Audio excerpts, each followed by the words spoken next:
Olá pessoal do Bora Voar! Esse é o primeiro de 2 vídeos que eu fiz sobre a minha visita ao MUSAL, o Museu Aeroespacial, o maior museu de aviação da América Latina. Nesse primeiro vídeo eu mostro o museu e seu acervo. No segundo vídeo eu mostro como foi o meu voo até lá. O MUSAL tem várias salas temáticas, como uma dedicada a Santos Dumont e outra dedicada ao PARASAR, o Serviço de Busca e Salvamento no Brasil. Só essas salas já valem a visita. Mas além disso, tem um acervo de mais de 100 aeronaves históricas. Nesse vídeo eu vou mostrar quase todo esse acervo, incluindo dados técnicos e a história de cada aeronave. Então assista o vídeo até o final porque tem muita informação. E se você gosta do conteúdo do Bora Voar, não deixa de se inscrever e curtir esse vídeo. Então, bora voar?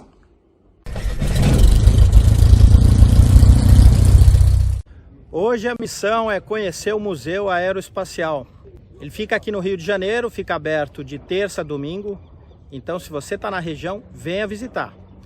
Eu vim de avião, mas depois eu conto como é que é essa história. Aqui fora tem algumas aeronaves em exposição, depois a gente vai falar de cada uma delas. E aqui dentro dos hangares tem o acervo, tem algumas salas históricas. E pro lado de cá tem a parte de restauração, que a gente vai visitar também. E eu fui recebido aqui, muito bem recebido, por sinal, pelo Tomás e pelo Ivan, que vão me acompanhar para visitar o acervo. Esse aqui é o Ivan, que está me acompanhando na visita aqui ao MUSAL, e ele está aqui no MUSAL há 46 anos, não é isso, Ivan? 46 anos. Meu pai militar, da base aérea de Belém, eu sou parense, né? Nós éramos de Belém, e meu pai, num belo dia no rancho, ele estava com o Eduardo Gomes. O Eduardo Gomes estava almoçando no rancho, ele chegou próximo, né, cheio de temor. Eduardo Gomes, o brigadeiro, Eduardo, posteriormente virou brigadeiro, né? Intimidade, brigadeiro Eduardo Gomes, que foi ministro aeronáutico, por sinal. Sim. Por 2 vezes. Então ele estava lá e chegou próximo, cheio de temor e tal. Pô, Eduardo Gomes, brigadeiro, excelência, eu queria tanto ir para o Rio de Janeiro, servir no Rio de Janeiro, aí, me dá o teu nome aí, deu tal. Uma semana depois, o comandante da base aérea de Belém, claro que eu não lembro o nome, eu era criança, transferiu meu pai para cá e nós viemos. Nós éramos, na época, 5 paraenses, aqui foram mais 4 cariocas, nós éramos 9.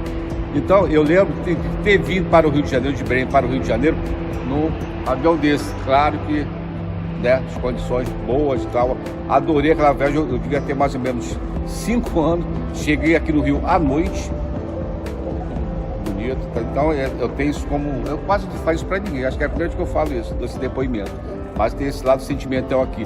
Eu cheguei no museu em 76, dia 1º de abril de 76, e o museu foi inaugurado em 18 de outubro, né, de 76, portões abertos. Esse museu aqui, ele não foi sempre museu, né? Ele foi criado só em 1973 como museu, mas ele já funciona como uma base aérea desde 1919, né, Ivan? Na verdade começou com a aviação do Exército. Aqui começou a Escola de Aviação do Exército, a aviação militar, de 19. Em 41 houve a fusão, né, a aviação do Exército, a aviação naval, e foi criado no dia 20 de janeiro de 41 a Escola de Aeronáutica, né? Aí sim começou a funcionar aqui, a Escola de Aeronáutica. E hoje, né, desde 69, foi transferida lá para Pirassununga. Pirassununga. Né? E você já estava aqui nessa época, Ivan? 76 sim. O museu, antes não. Mas na verdade eu posso até contar outra. Como meu pai foi transferido para cá, eu com 12, 13 anos eu vinha para cá, para os Afonso. Entendeu? Para conhecer. Ixi, então tá aqui desde a década de 50, por aí. 60. Isso não, 60. Aqui era a Escola de Aeronáutica, aqui que formavam os aviadores, né, da época. Aqui tinha as salas de briefing, de instrução, e lá fora os aviões que eles iam fazer, né, ter as suas aulas práticas, fazendo seus voos. Essa aqui é uma sala de instrução original da época, quando a Academia da Força Aérea funcionava aqui, né? Ela era aqui no Campo dos Afonso até 1969, antes de ser transferida lá para Pirassununga. E aqui a gente vê, essas carteiras aqui são originais daquela época, as inscrições que estão no quadro negro ali também são originais daquela época, e ali na parede tem umas cópias de instruções, como elas eram dadas naquela época. Tudo está preservado aqui. Aqui a gente está na seção aqui dos aviões mais antigos do acervo. E aqui tem um avião com uma história bastante interessante que o Ivan vai contar pra gente. Que avião é esse, Ivan? Então, é um Caudron G3, um avião da aviação francesa. Esse foi o primeiro avião a fazer um looping, acrobacia por uma mulher, Adriane Bolan, uma francesa. Ela atravessou a Cordilheira dos Andes, tá, e fez looping. Uma mulher, imagina isso, década de 10, 1917, 18, 14, por aí. E aqui no museu ele tem uma importância, claro, na aviação em geral, porque é um avião original, não é uma réplica, é um avião realmente da década de 10. Vocês sabem como é que ela media a velocidade da aeronave? Como é? Olha como funcionava. Vamos lá. Olha só a velocidade, através desse instrumento aqui. Isso era um instrumento, hein, gente? Super sofisticado. O vento batia nessa chapinha aqui e levantava a barra. Então o piloto olhava para o lado e sabia a velocidade do vento. Não sei como, mas... Esse aqui é o avião que inaugurou, que fez a primeira viagem do Correio Aéreo Nacional.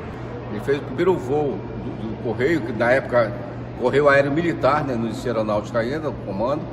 E ele saiu dos Afonso no dia 12 de julho de 1931. O interessante é que eles foram 5 horas de voo, levando 2 cartas simbólicas.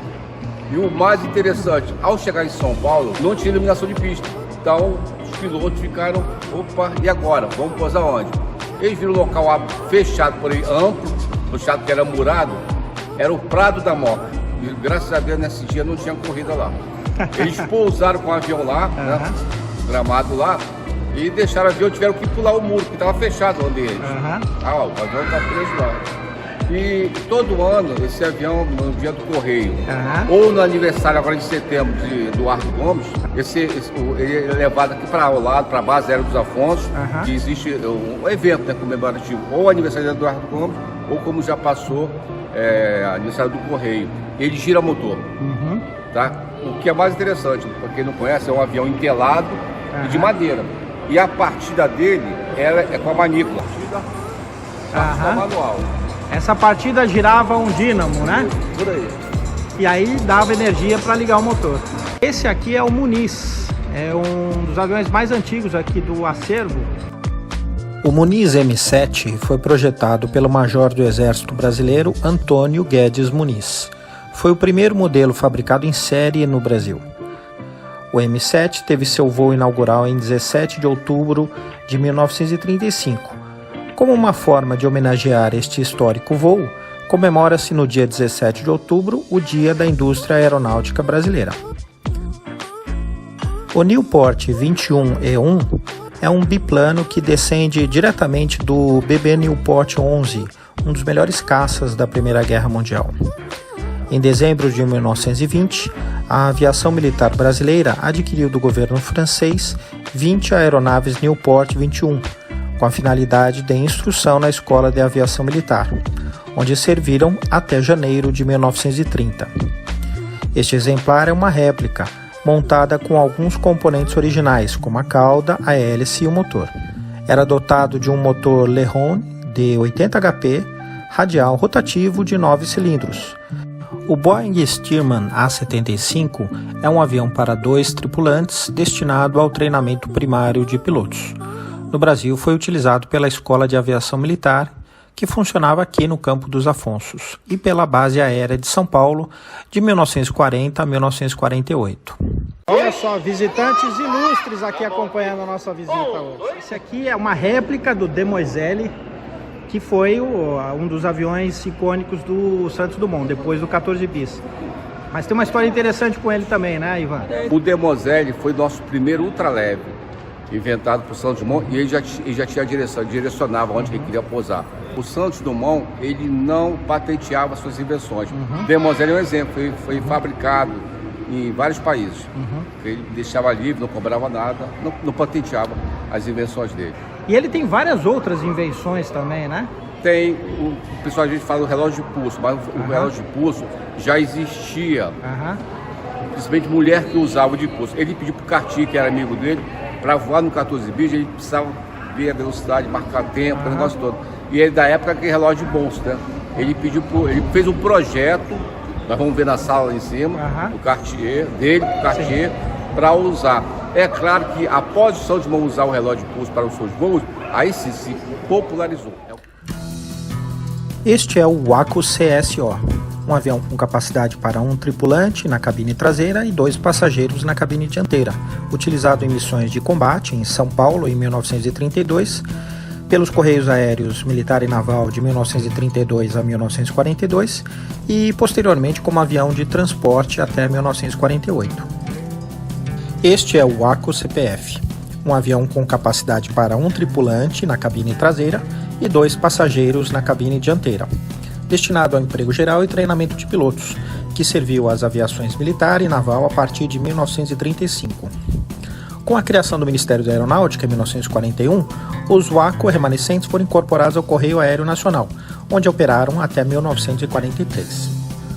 O Beechcraft Staggerwing foi utilizado pelos Estados Unidos como avião de transporte leve durante toda a Segunda Guerra Mundial.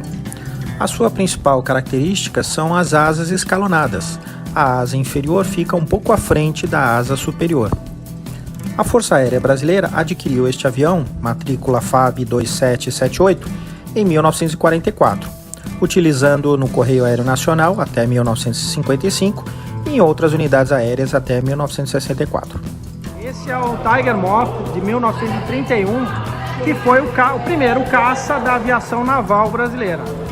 Naquela época existia a aviação naval e a aviação do exército. Só depois da Segunda Guerra Mundial que apareceu a Força Aérea Brasileira. E esse aqui é o P-47 que lutou na Itália e que veio aqui para o acervo do museu e que girou o motor alguns anos atrás. Ele tem condições de voo, mas ele não pode voar porque é uma peça única, né, raríssima. E aqui tem o Espaço Embraer, uma homenagem aqui à grande inovadora, né, ao grande sucesso que a Embraer conseguiu no mercado internacional. E aqui então tem as miniaturas de diversas partes, peças dos aviões, as miniaturas de todos os modelos fabricados pela Embraer. O museu tem diversas salas temáticas, como essa dedicada aos primórdios da aviação brasileira. E olha só que coisa interessante que tem aqui, ó. Essa aqui é uma réplica do Zeppelin, né, que veio para o Brasil também, numa daquelas visitas na década de 30, cruzando o Atlântico. E ele tinha 4 motores com hélices quadripás e um motor com uma hélice bipar. E olha só o que a gente vê aqui, ó. Uma dessas hélices, né, a hélice bipar do motor traseiro, foi preservada aqui, é uma peça única no mundo. Esse é o Eduardo Gomes, aqui uma representação dele. Ele é um dos principais líderes, né, da criação da Força Aérea Brasileira. Para quem não sabe, isso aqui é um GPS de 1930. Com a ajuda de empresários e políticos, Otto Meyer, fundador da Varig, embarcou para a Alemanha em novembro de 1926 para adquirir aeronaves. Ele fechou um acordo com a companhia aérea alemã Condor Syndicat, onde a Condor adquiriu 21% das ações da Varig em troca da aeronave Dornier Val. No dia 3 de dezembro de 1928, Santos Dumont retornava ao Brasil após temporada de 6 anos em Paris, mas essa data ficaria tragicamente marcada pelo primeiro grande acidente aéreo da aviação brasileira. Do convés do transatlântico mais rápido da Europa, o inventor seria recepcionado por 2 hidroaviões Dornier Val. No entanto, minutos após a decolagem, uma das aeronaves surpreendeu a todos com uma manobra brusca, causando a perda de sustentação, uma queda e a morte de seus 14 ocupantes, entre políticos e acadêmicos. Essa é a sala temática dedicada ao Santos Dumont, mostrando alguns dos seus inventos. Santos Dumont foi uma pessoa que teve criações fantásticas, que vão muito além do avião. E aqui é uma seção muito especial do museu, né? Aqui dentro dessa urna está o coração do Santos Dumont. Mas eu não concordo com isso, eu não acho que o coração dele está aqui dentro. Eu acho que o coração dele está em tudo aqui. Isso aqui é Santos Dumont. Essa aqui é uma réplica com corte para mostrar o funcionamento interno de um motor do DC-3. E aqui também uma turbina, dá para ver ela em corte, dá para ver como ela funciona internamente.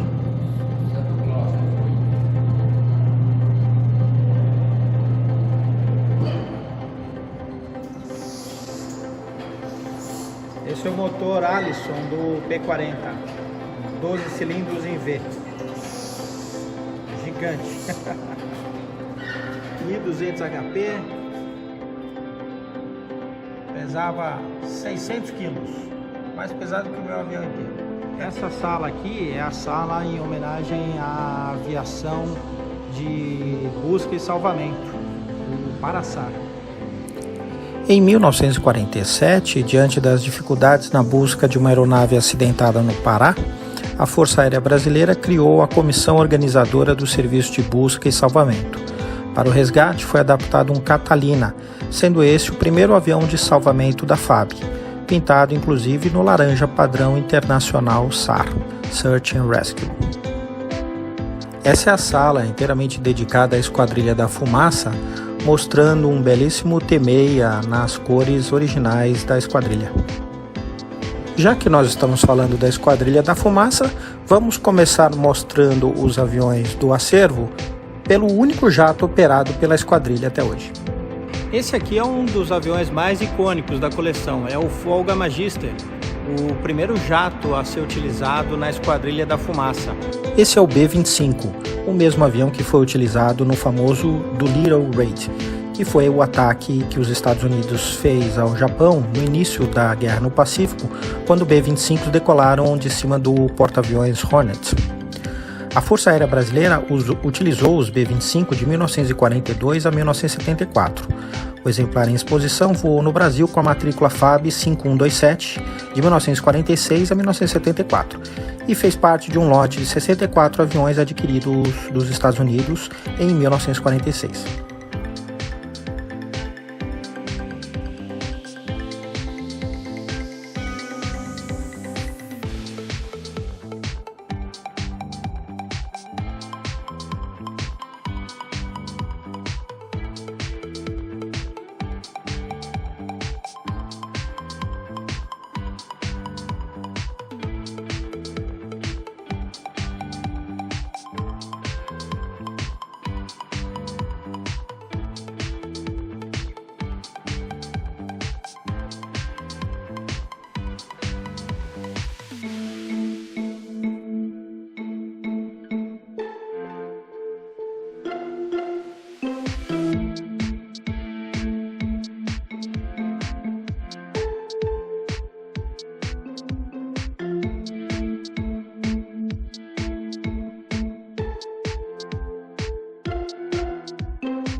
Essa aqui é a área de restauração das aeronaves. E esse Mirage é um dos que foram recentemente restaurados. Ele ainda não está lá em exposição.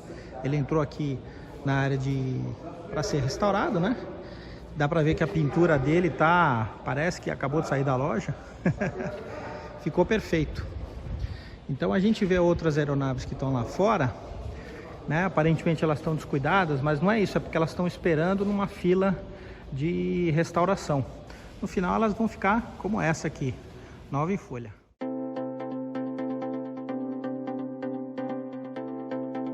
Essas aeronaves aqui estão aqui do lado de fora do hangar de restauração. São as próximas que vão entrar para a restauração, vão ficar nova em folha como aquele Mirage. E olha só aqui a nova atração do Musal. Estão montando aquele mock-up do Gripen. Semana que vem ele vai estar aqui em exposição já.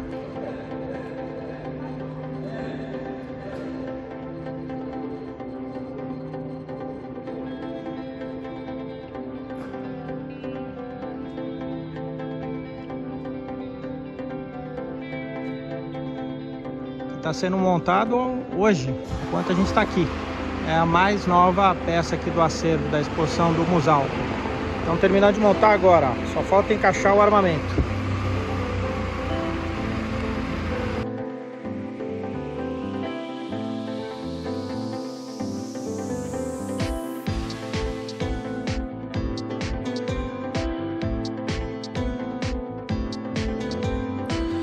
Este é o Gloster Meteor, um jato inglês fabricado no final da Segunda Guerra Mundial, que foi o primeiro jato operado pela Força Aérea Brasileira. Ficou muito bonito nesse padrão de camuflagem, não é?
Esse é o VC-96, que foi o avião presidencial durante várias décadas.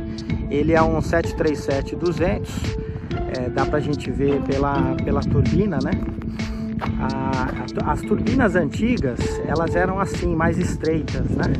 As turbinas mais novas, elas são mais largas. Depois eu vou explicar o porquê disso. Mas o problema desse avião é que ele está muito bem conservado, só que com essa turbina ele já não podia mais pousar em diversos aeroportos, porque essa turbina é muito barulhenta. Então ele teve que ser substituído. E ele tem um apelido carinhoso dentro da Força Aérea. Esse é o Sucatinha. O Sucatinha tem esse nome porque, como ele tinha um alcance limitado, ele não podia fazer voos intercontinentais. Então, o Brasil comprou também um 707 para fazer esses voos internacionais. Só que o 707 era muito mais antigo do que esse avião aqui. Então, quando ele chegou no Brasil, ele já foi apelidado de Sucatão. E aí, como tinha o 707, que era o sucatão, o 737 virou o sucatinha. Esse é o Vickers Viscount. Foi o primeiro avião turbohélice a servir à presidência. Dá para ver que ele tem uma turbina que é ainda também no formato antigo, né? Aquelas turbinas que são mais estreitas. As turbinas atuais, elas têm uma área de entrada de ar bem grande na frente, porque o ar passa por volta da turbina. Isso deu uma eficiência muito maior e uma redução de ruído bastante grande. Então esse tipo de turbina aqui não é mais usado hoje em dia.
Esse é o C-115 Buffalo, avião de transporte de tropas e carga, que foi bastante utilizado pela Força Aérea Brasileira lá na Amazônia, porque ele pode operar por pistas despreparadas. E o mais interessante dele é que ele tem um portão de carga aqui traseiro muito grande, então dá para entrar um carro aí, e ele tem essa cauda bastante alta, então é praticamente desobstruído toda essa entrada de carga. E o espaço lá dentro, olha só, dá para ver.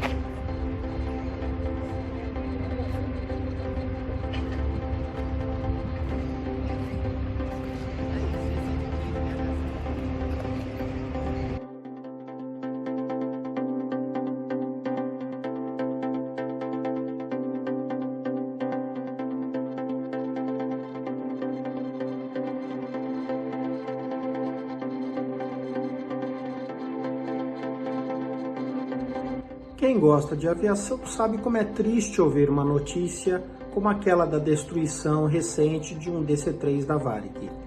Para evitar que essas coisas aconteçam, a gente tem que prestigiar as iniciativas que visam preservar a história da aviação brasileira.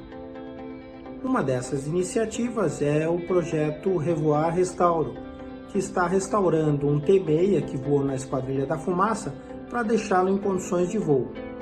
Eu já fiz um vídeo sobre essa aeronave e vou deixar o link aqui. Mas a maior dessas iniciativas é exatamente o Musal. Então a gente tem que prestigiar. Venha visitar, traga os amigos, as crianças. Aqui a entrada é gratuita e funciona das 9 às 16 horas de terça a domingo.